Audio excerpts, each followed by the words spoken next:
Poor Triple H Levesque. I went from 130 pounds to a world champ. We all must get fit. WWE star reveals how Trump tapped him to revive presidential fitness test as childhood obesity rates hit alarming 270% increase. At 14, I was about 6 feet tall, pimple-faced and 130 pounds soaking wet. I remember because that was the year I joined a gym. It was on Daniel Webster Highway, not far from my house in Nashua, NH, and my mother said she'd drive me as long as I kept up my grades. I'll never forget the sounds that greeted me as I walked through the door. The clank of the weights, plates being loaded onto the machines, the grunts that came with each rep.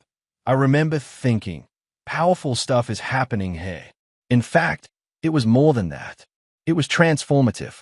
I couldn't do a single pull-up when I started.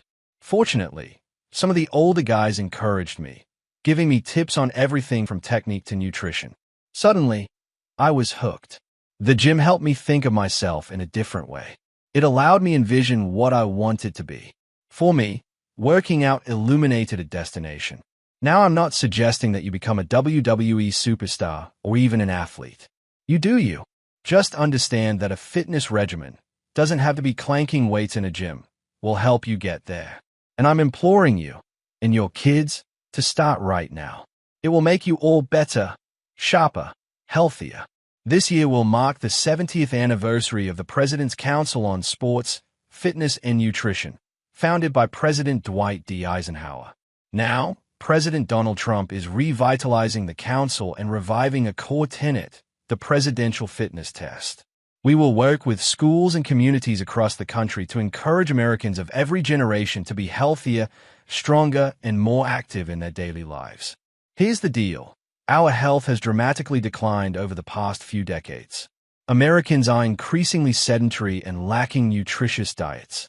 Our children, in particular, are facing a crisis. Rates of chronic disease and poor nutrition are through the roof. Childhood diabetes is increasing at an alarming rate. 1 in 5 American kids are obese, a 270% increase from 50 years ago, and obese children are 5 times more likely to remain overweight in adulthood. Bottom line, we're allowing our kids to eat supersized portions of ultra-processed food and spend too much time on their butts, looking at screens. Kids don't play outside anymore. Schools rarely instill the lifestyle practices to live healthy lives. Exercise, proper nutrition, and the inclination to challenge oneself. We can't continue this way. It's why those of us at the President's Council on Sports, Fitness, and Nutrition are so committed to reversing this calamity and revolutionizing Americans' health and fitness, especially for the next generation. It's vital to take care of ourselves physically. But it's even more crucial to set an example. Kids don't just listen, they observe. The good news is, it's not that complicated.